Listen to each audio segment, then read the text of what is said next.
Saya beri contoh ya betapa pentingnya mindset ya, cara berpikir. Orang itu menjadi kikir itu karena nganggap hidup itu lama dan uang itu penting. Kalau zaman Nabi itu sederhana kalau melihat hidup. Pernah suatu saat Nabi itu punya jatah makan. Karena Nabi itu hidupnya juga pas-pasan. Jadi Nabi itu unik. Beliau di satu sisi kaya raya, bisa ngrumat Abu Hurairah, Ammar, Suhaib. Ashabu Sufa itu dirawat Nabi semua. Itu kan kaya, bisa ngerawat sekian orang. Tapi di sisi yang lain untuk pribadinya beliau miskin. Kadang nggak bisa makan hari itu.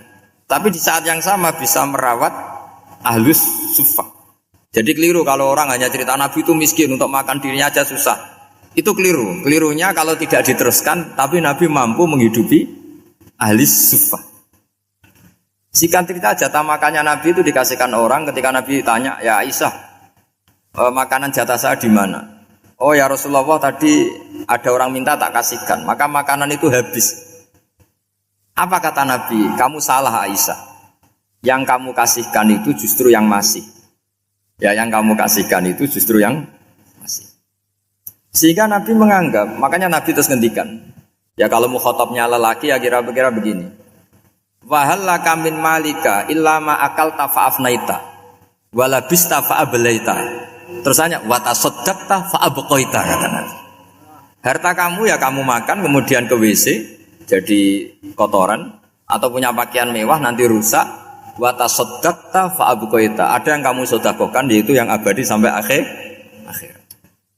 Sehingga banyak pengusaha yang mencintai saya setelah tak ajari hadis itu, misalnya punya uang 1 miliar karena dia spekulan atau pedagang rawan bangkrut, disedekahkan ke masjid 50 juta, yaitu yang abadi. Jadi kalau suatu saat bangkrut, dia masih punya uang 50 juta di akhirat.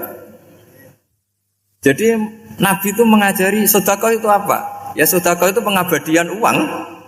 Kalau kita kan enggak, bilang sedekah itu nguras uang. Itu pikirannya setan, dan pikirannya orang Islam. Itu cara berpikir setan, bukan cara berpikir umat apa? Sehingga Sayyid Ali Zainal Abidin itu kalau ada orang minta, kemudian beliau ngasih, itu beliau bilang gini, marhaban biman hamala zadi ilal akhirah. Matur nuwun nggih jenengan sing beto sangu kula nate. Jadi dianggap teller saja. Orang yang minta uang beliau itu dianggap tukang nyatet bank ini. Karena sudah ditabungkan, ya sudah. Kalau kita kan enggak, wah pengemis tuh ganggu gini-gini. Kecuali pengemis profesi ya mungkin kita agak-agak enak. Mari zaman akhir tuh ada pengemis apa? Profesi. Jadi repot teman. Terus tak beri contoh lagi kebahagiaan ketika kita milih Islam moderat. Islam kita diajarkan guru-guru kita, utamanya oleh guru kita Mbah Maimun. Saya juga sering ketemu beberapa ulama dunia, termasuk Habib Umar. Saya juga ikut sowan ke sini pas beliau sama Habib ini Hasan Toha Putra di sini sama orang-orang moderat. Itu cara berpikir juga luar biasa indah. Beliau pernah cerita ya, beberapa ulama lah, banyak yang cerita itu.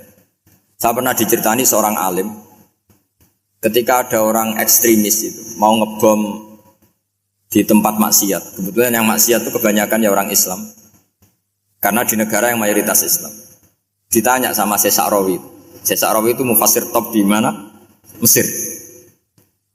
Ini mau tak habisin karena mereka orang Islam kok maksiat terus. Terus ditanya sama Imam Sa'rawi, laumatu ala khini ma'asihim aina masiruhum. Kalau mereka mati dalam keadaan maksiat, mereka kemana? Ya ilan nar, mereka pasti masuk neraka. Terus ditanya sama Imam Sa'rawi, wahal masiruhum ilan nar muradun nabi amla. Punya umat maksiat kemudian mati masuk neraka, itu yang diinginkan Nabi apa enggak? Ya tidak aja.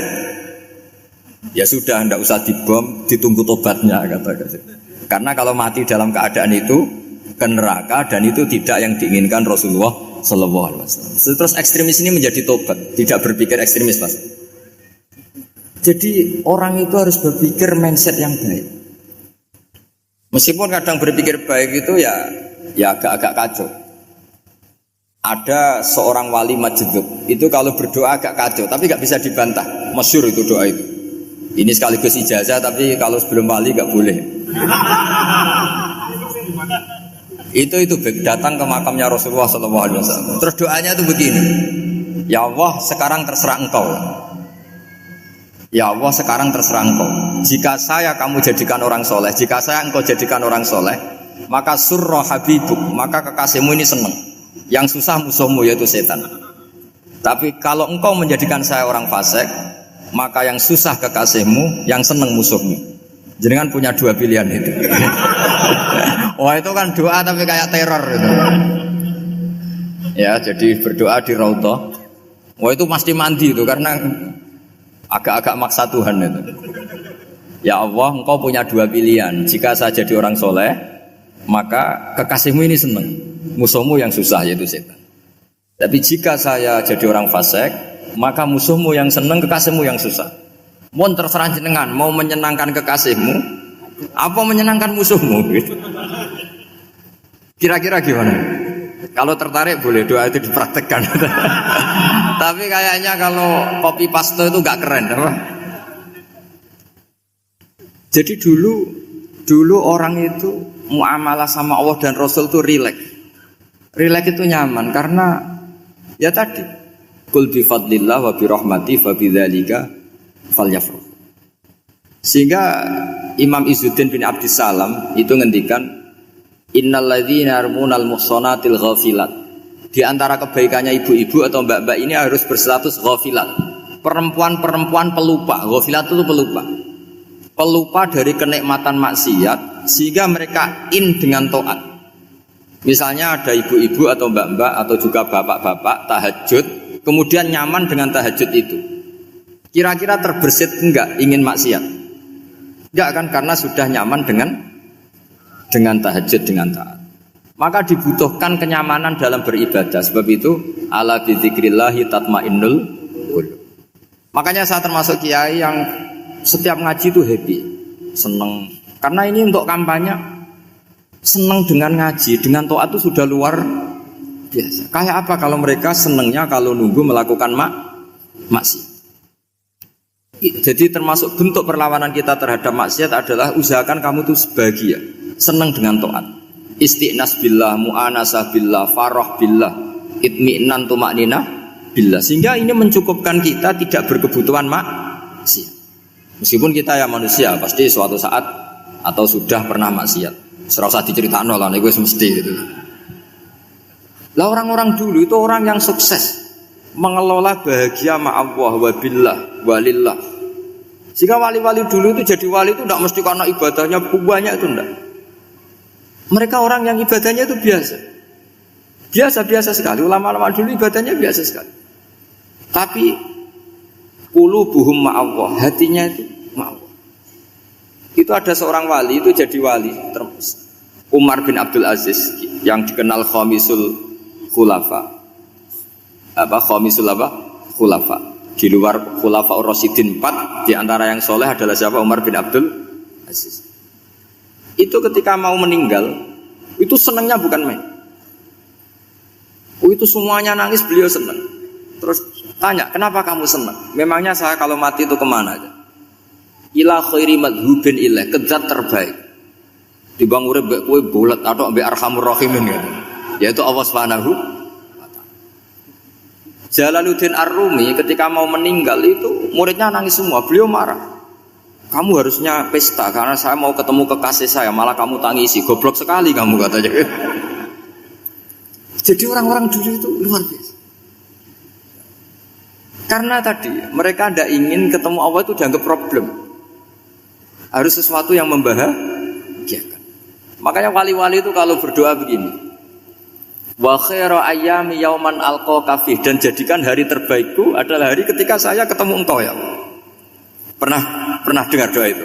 Wa khairu ayyami yauman alqa fi, dan hari terbaikku adalah hari saat ketemu engkau. Aman kan gak? Apa mati ku wedi. Saya tidak tahu wedi dosa apa wedi Israel apa wedi malaikat siapa? Mungkar nakir. Sebenarnya tidak perlu seperti itu. Karena cara pandang Nabi itu ini bisa dipraktekkan. Kalau kamu orang baik, mati artinya apa? Ya baik. Karena husnul khotimah. Kalau kamu orang yang buruk, itu kata Nabi, anggap saja mati itu akhir dari keburukan kamu. Nah, kowe urip terus malah maksiat terus. Maka Nabi itu kalau ngajari kita berdoa gini, Allahumma ij'alil hayata ziyadatan li fi kulli khairin wal mauta rohatan li min kulli syarrin. Ya Allah, kalau saya hidup ya anggap saja ziyadah fi kulli khairin, berpotensi nambahi kebaikan. Kalau saya mati anggap saja ini akhir dari segala keburukan. Maka saya berkali-kali guyon. Makanya tradisi ulama-ulama NU, ulama-ulama pesantren, ya ada hanya NU, pokoknya ulama-ulama alim. Itu kalau ada orang mati, orang nakal gitu mati, ini saya gitu. Itu hadirin mesti gak terima. Wah, api enang itu wong nakal. Tapi dipaksa sama kiainya, saya gitu. Lama-lama dipaksa. Saya gitu. Padahal ning atine kiai wis ra iso maksiat meneh wis saya gitu. Karena dengan mati berarti saya sudah tidak bisa maksiat lagi. Jadi Nabi melihat hidup dan mati itu segampang itu. Kalau al-hayata ziyadatan li fi kulli khairin wal mauta rohatan li min kulli syarr. Coba kita ke depan itu kan ada potensi zina, potensi korupsi, potensi maksiat. Yang bisa menghentikan potensi itu apa coba? Mati ya, udah pinter ya. Sudah maju berarti. Berani mati. Berani. Tapi jangan di sini ngel-ngelo panitia. Artinya yang selama ini kita risau dengan kematian, dengan apa? Nabi ngajari kita tadi. Allahumma ij'alil hayata ziyadatan li fi kulli khairin wal mauta rohatan li min kulli syarr. Ya Allah, jadikan hidup ini sebagai bekal menambah kebaikan, dan suatu saat kalau saya mati, semoga itu akhir dari segala keburukan. Jadi artinya Nabi itu ngajari kita itu positif terus. Sama seperti ulamanya tadi. Nak lagi rukun mbek tonggo ya sanggep ae kanca kaapian. Nak nenengan ben ra utang ngono. Dadi pokoke penak terus itu. Nak bojo lagi ngamuk alhamdulillah gak ngajak blonjo. Nak pas rukun ya alhamdulillah kok lagi rukun. Jadi gampang semua. Makanya ada seorang alim itu ngendikan begini, ada yang tanya. Saya tuh dulu ketika kaya, teman saya sering main ke saya. Setelah saya miskin gak ada teman-teman yang ke saya. Dikira si Habib ini kebetulan orangnya Habib itu mendukung keluhan dia, ternyata enggak. Si orang alim itu bilang gini, malah bagus toh gitu. Kowe wis melarat buruhe wong. Ya sudah kamu miskin buruhnya orang lain. Misalnya tukang manol di pasar atau tukang becak. Kemudian teman-teman kamu datang, malah kamu malu toh jadi tontonan. Bagus kalau mereka lupa, pas kamu miskin tidak ada yang lihat katanya. Jadi apa ya, dianggap enteng saja gitu. Akhirnya orang ini nggak jadi ngeluh. Selama ini kan kita ngeluh ya, ketika miskin teman-teman nggak datang. Coba kalau mereka datang pas kamu buruh bikin foto di orang lain, mantan bos buruh, malu nggak? Milih datang kepada? Nggak lah, sudah bener itu. Jadi ulama dulu itu makanya sering baca biar tahu solusi hidup. Jadi ulama dulu tuh gampang sekali melihat kehidupan itu. Gampang sekali, indah, gampang. Sekarang tuh enggak. Orang itu cara berpikir nuruti nafsu, itu yang bahaya. Makanya Quran kritik ara'aita man ittakhadha ilahahu hawa. Orang yang cara berpikir itu nuruti hawa nafsu. Kalau zaman Nabi, zaman sahabat, zaman ulama itu enggak seperti itu. Sehingga cara berpikir itu mudah. Makanya kata Nabi, absyiru ya ma'sarul muslimin, kata. Kamu harus senang ya ma'sarul muslimin. Allah sekarang buka pintu langit yang sebelumnya enggak pernah dibuka. Dan Allah yubahi bikum malaikatah, dan Allah membanggakan kamu kepada para malaikat. Kenapa? Umatnya Muhammad, umatnya Rasulullah Muhammad SAW itu kalau sampean kepengen mati setiap saat itu baik, itu resepnya gampang kata Nabi. Addu faridotan wantadzoru ukhra. Jadi Allah memberitahu, ya Muhammad, umatmu ini luar biasa. Jadi misalnya tadi kita sholat subuh, ditanya, Bahak kamu sekarang ngapain? Nunggu sholat duhur ya. Setelah sholat duhur ditanya lagi nunggu apa asar.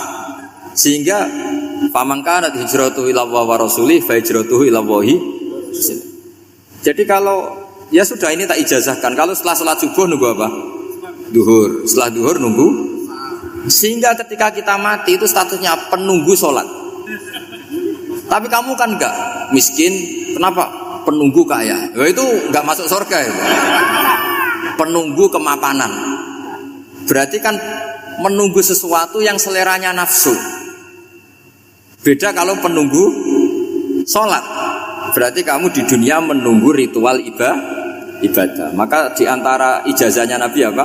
Addu faridotan wantazuru ukhra. Melakukan satu fardu, kemudian kita menunggu tugas berikutnya. Jadi niati saja setelah subuh nunggu apa? Duhur. Setelah duhur, meskipun kita di perapatan, apa? Nunggu asar. Tapi ya asar betul, jangan nunggu tok pas asar ndak. Jadi sebetulnya umat ini gampang sekali. Jadi di antara kebanggaan Allah, yubahi itu Allah bangga dengan malaikatnya adalah umat ini adalah addu faridotan wantazuru ukhra, melakukan satu fardu kemudian menunggu fardu yang lain. Dari mengkhidmati kampus, ingin mengkhidmati masyarakat, dari satu masyarakat lokal Semarang menjadi sampai sekarang sampai Banjarmasin, Unisula mau bikin kampus di sana terus gitu. Dari satu tugas ke tugas yang lain. Makanya Islam diajarkan setelah satu tugas selesai, faida faruh tafan so. Jadi sehingga hidup kita itu dinamis, dari satu kebaikan menunggu kebaikan lain, dari satu kebaikan menunggu, sehingga hidup kita ngapain? Nunggu satu kebaikan. Ini sudah masuk faman kanat hijratuhu ilallahi wa rasulih fa hijratuhu ilallahi wa rasulih. Sehingga bayangkan kalau kita direkam Allah, Gusti kula ampun mati nak dereng sugih.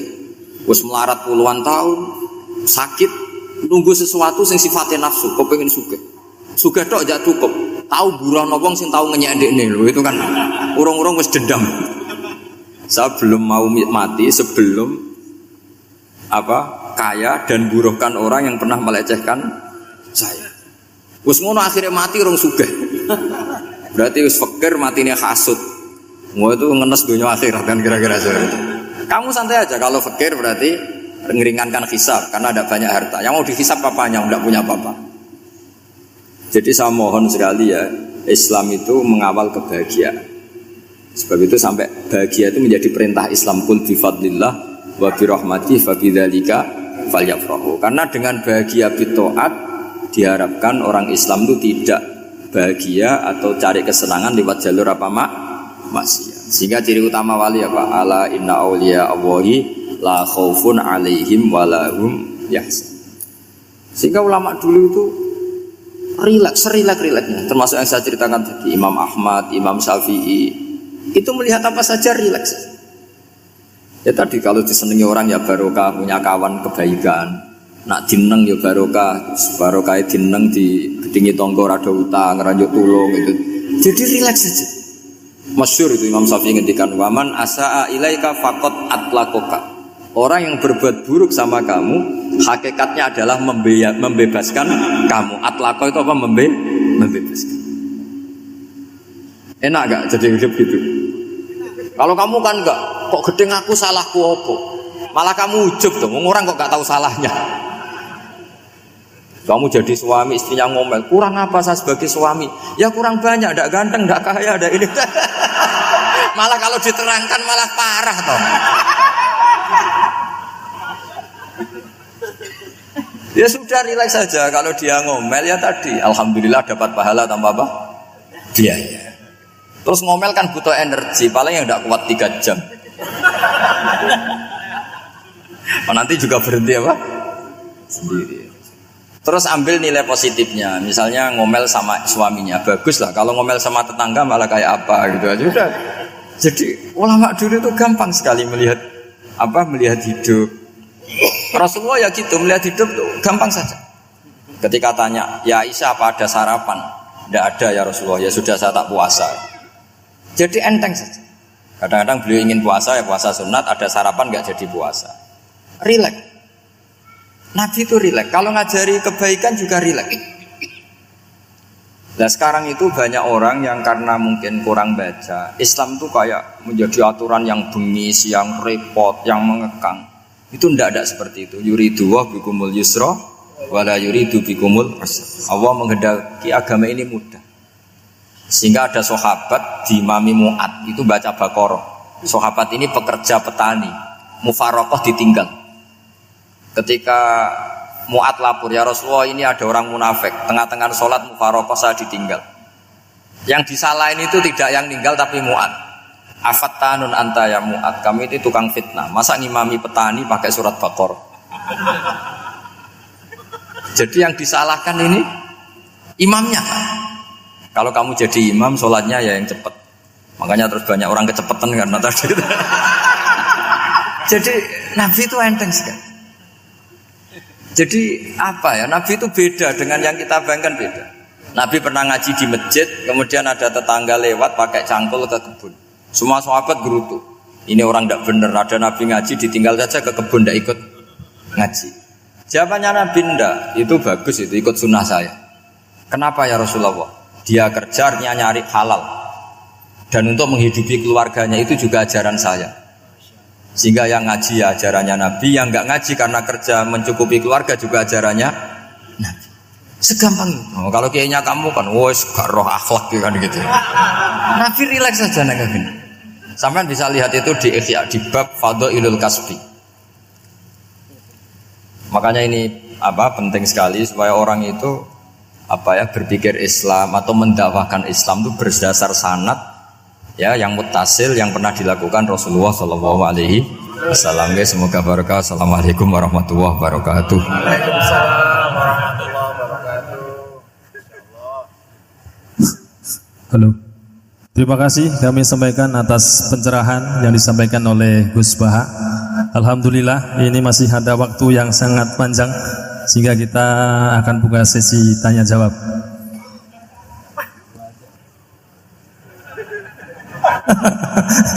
Hanya 2 penanya. Monggo siapa yang mau nanya? Kang Mujib. Ibu? Ibu 1. Ya, monggo. 2 saja. Monggo.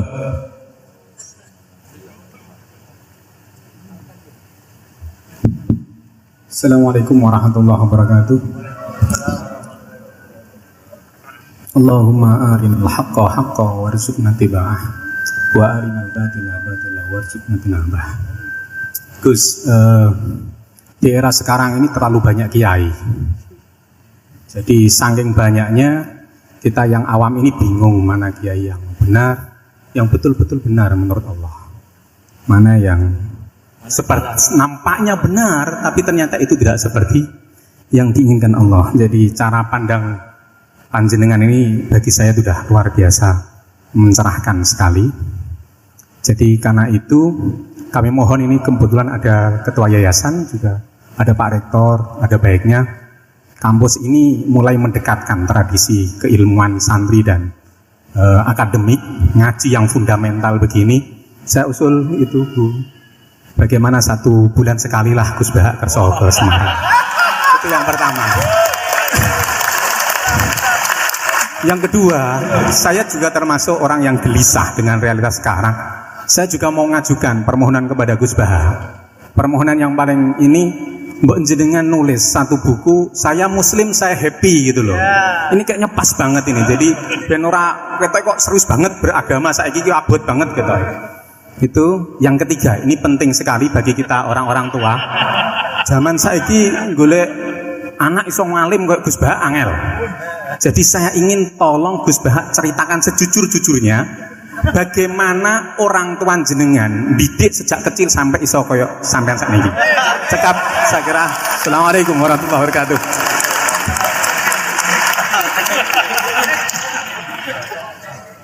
Yang kedua, monggo. Mohon dibantu mic. Assalamualaikum warahmatullahi wabarakatuh. Gus Baha, kula badhe tangklet. Jangan kayak ini ya.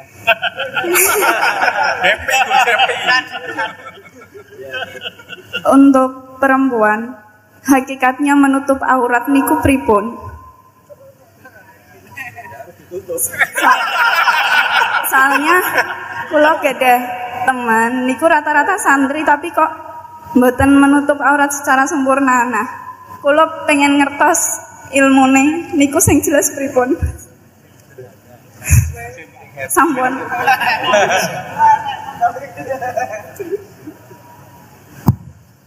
Ini sudah normal ya, pakai ini aja. Ini jawab yang Mbak dulu yang gampang gitu. Ya yang jelas itu satrul aurat itu ada yang fisik ya, kayak menutup aurat dalam mazhab Syafi'i kita tahu auratul mar'ah fis sholat itu ada pengecualian ilal wajah wal kafen. Tapi kalau kharijah sholat adalah jami'u badaniha dalam madzhab Syafi'i. Tapi dalam sebagian ulama mengatakan ilal wajah wal kafen tetap termasuk istisna di luar sholat. Itu dari segi fisik ya atau zahir. Tapi sebetulnya juga harus dilakukan satrul aurah secara maknawi, menutup sesuatu yang buruk. Artinya kan gini ya, aurat itu kan sesuatu yang buruk kalau kelihatan. Sehingga misalnya kasus di beberapa negara, mungkin fisiknya sudah benar ditutupin, tapi mungkin tetap maksiat. Tapi ada yang gugat, yang penting nggak maksiat meskipun buka aurat. Ya keliru, buka aurat sendiri sudah maksiat, itu malah aneh lagi gitu.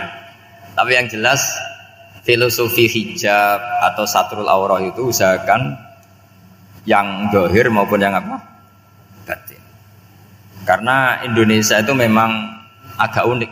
Saya sering ketemu peneliti dari beberapa negara, meneliti Indonesia itu paling pusing. Kadang ada orang yang auratnya biasa datang ke masjid.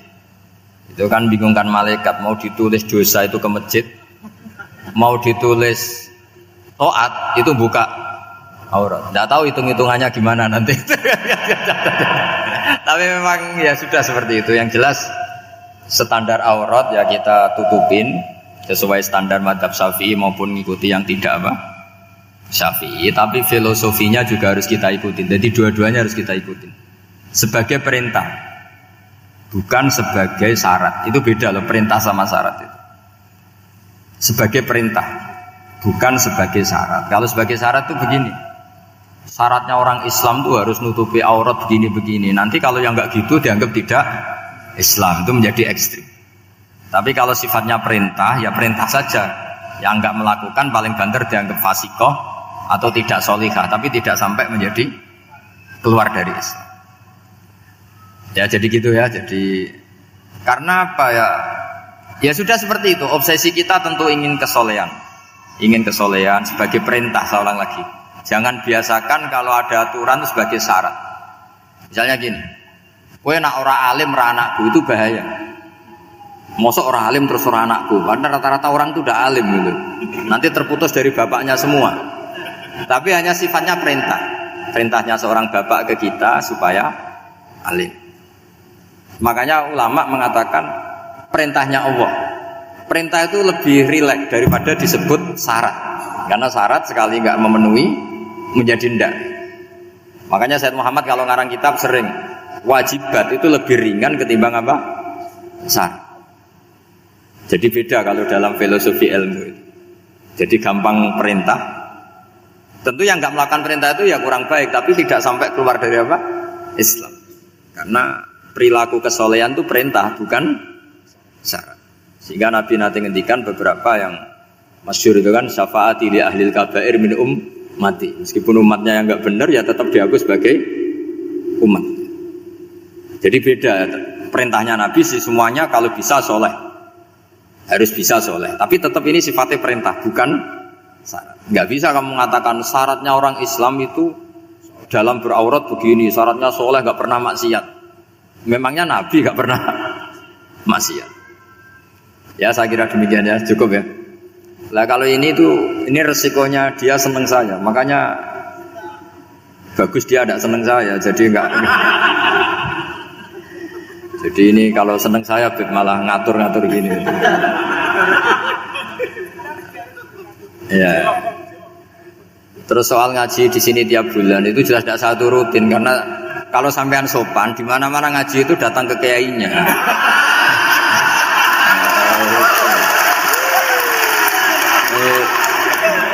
Itu kalau Imam Malik ada pertanyaan kayak Anda dimarahin al ilmu yu'ta la ya'ti. Jadi sumur itu didatangin, bukan sumurnya dipindah. Ini enggak sopan sekali.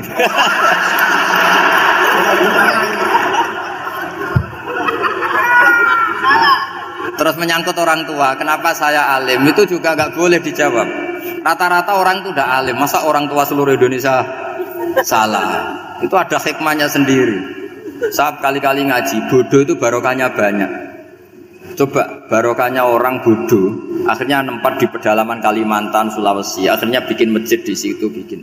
Kalau dia alim mungkin jadi ketua MUI di Jakarta. Nggak akan punya desa bina. Jadi Allah mendesain ini sudah sempurna. Sudah tidak usah protes, sudah begitu aja. Coba ada orang alim alamah, kira-kira itu kan nggak akan di pedalaman Kalimantan Sulawesi. Barokahnya santri rodok bodoh itu akhirnya kerja di dalam hutan, kerja di kampung-kampung. Akhirnya agama ada di mana? Kalau pinter semua, di Unisula semua jadi rektor nanti. Jadi Allah mendesain ini sudah baik, tidak usah dipaksakan sesuai versi kamu, nggak usah. Jadi ya sudah, memang seperti itu. Jadi dulu zaman sahabat itu, saya cerita sedikit. Nabi itu kalau muji Madinah itu sundel langit, kalau muji Mekah ya sundel langit. Tapi Sayyidina Ali keluar ke Kufah. Sayyidina Ali itu akhirnya pindah ke Kufah, ke Najaf. Karena pikirannya Sayyidina Ali, Mekah Madinah hanya baik secara bukah, secara tanah. Tapi di antara kebaikan Nabi adalah nasrul Islam. Akhirnya Sayyidina Ali milih ke Kufah. Andai kan sahabat tidak milih keluar dari Mekah Madinah sebagiannya, pasti Islam tidak menyebar. Karena semuanya tersentralisasi di Mekah dan Madinah. Tapi ada saja sahabat yang tetap nyaman di Mekah Madinah karena sholat di sana sebagaimana 1000 sholat. Ya sudah seperti itu, dilihat gampang saja. Akhirnya yang di Mekah Madinah ya tidak ngeritik yang keluar juga gak ngeritik yang di Mekah Madinah. Jadi yang alim tidak ngeritik yang bodoh apalagi jangan ngeritik yang alim. Yang jelas orang bodoh ngatur orang alim itu dosa itu yang. Ya, saya kira demikian. Assalamualaikum warahmatullahi wabarakatuh.